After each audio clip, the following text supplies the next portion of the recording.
Well, well, what do we have here? Nature calls? It's in the back. The opening moments of Devil May Cry laid the foundation for what has become a classic action franchise. A bad sequel here, spin-off game there, and Devil May Cry would ultimately go dormant for several years. Like much of Capcom's storied franchises, it just seemed as if the passion was gone, and outside of a reference or a cameo, fans of the series just assumed it would stay that way. Luckily for us, Capcom changed all of that when they finally announced Devil May Cry 5 and blew everybody away at E3 2018 with a stunning debut trailer. Spearheaded by Hideaki Itsuno, Capcom set out to do what they have done with near perfection as of late, and modernize a classic franchise without losing what made it so special to begin with. Devil May Cry 5 picks up where 4 left off more than a decade ago. Dante has taken a job, hired by the mysterious new character named V, to tackle a demon lord who has occupied an entire city. Nero gets involved, Lady and Trisha are around, and that's the gist of the story when you start up.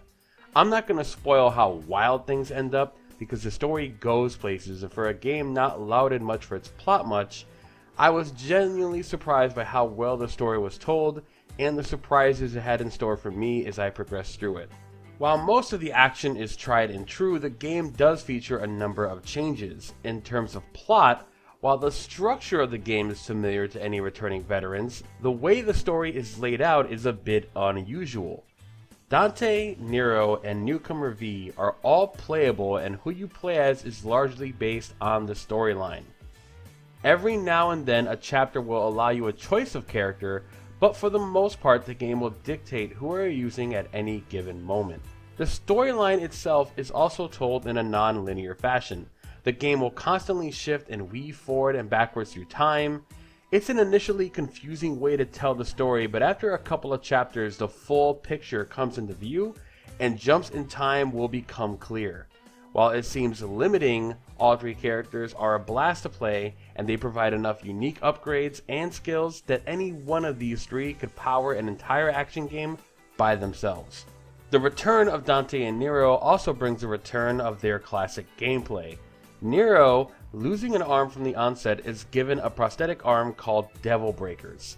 His friend Nico, the latest in gaming trends toward pretty mechanics, drives this crazy van that can be called upon to perform upgrades for the team. Part of the upgrades are numerous Devil Breakers for Nero to buy, equip, and make loadouts with.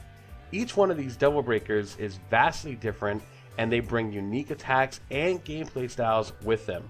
However, usage of each arm is limited, and after several tries, they will break and leave you without an arm until you pick up more that are strewn about his stages. Nero also uses his trusty Blue Rose and Red Queen, fully rounding out his arsenal with the EX gauge timing and special attacks you'd expect if you played Devil May Cry 4. Dante also returns with just about every trick in the book you would expect and even a little bit more. He has the ability to swap between 4 different sets of melee weapons, ranged weapons, and fighting styles. Dante seems purely built to be a combo creator's dream. His flexibility with his gameplay and real-time switching between gun, sword, and style can truly lead to spectacular moments in combat. V, the mysteriously Kylo Ren-esque new character, is where the gameplay changes the most. He is a radical departure from Nero and Dante, as he is weaker and more frail than his pals. V is a summoner and has 3 different companions he can summon to help him in combat. His 3 summons are the backbone of his gameplay. V can't actually physically attack his foes, and his summons can't kill anybody. When an enemy is weakened, V has to go up to them and finish them off, and until he does that, the enemy will not die and remain alive. This mechanic truly pushes V into a different category of character action, managing his summons, his own positioning, and keeping track of which enemy you have to finish off next, all at the same time, feels akin to spinning 4 plates while trying to say the alphabet backwards. It's a lot to take in, and he probably has the largest skill gap in the game, but when you dig into his style, the carnage on screen is unmatched by any other action game.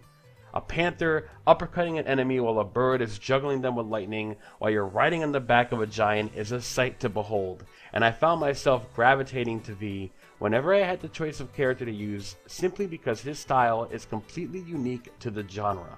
Outside of the traditional gameplay and game structure, the one unique mechanic introduced is social co-op. At various moments through the campaign, the characters will often cross paths or have sightlines of each other. If networking is turned on, the players will seamlessly fill the roles instead of AI, and although it's a small touch, it goes a long way toward creating some truly epic moments during the storyline. I hope to see this co-op come back for the free Bloody Palace update that's launching shortly as well, because playing this game with friends would be a blast. Rounding out the package are the visuals and performance that you can expect from the RE engine. Absolutely stunning graphics are front and center alongside a blistering frame rate. No matter which platform you play this on, it will look and perform fantastic. The same great tone is also represented with the game's audio design. Each character is voiced well, and the music hits hard and brings plenty of corny rock into the mix in the best way possible. And if you don't like it, the deluxe edition comes with some classic tracks from the older Devil May Cry games for your battle needs. Overall, Devil May Cry 5, just like Resident Evil 2 Remake, Monster Hunter World before it, are fantastic re-entries for classic franchises that people love across the world. The love and attention they give the action, the storyline, and its own insane over-the-top universe are treated so well that you just take it in stride, and I can't wait to see what the future has in store for Capcom and their old franchises. And now that Devil May Cry is out the way, I would love to see a new Dragon's Dogma. But that's for the future, and as for now, Devil May Cry 5 is an absolutely fantastic 9.5. I love Devil May Cry. I have a huge history with this franchise, and to have a new one in 2019 make me feel like I did when I played Part 3 more than 10 years ago, 15 years ago probably at this point.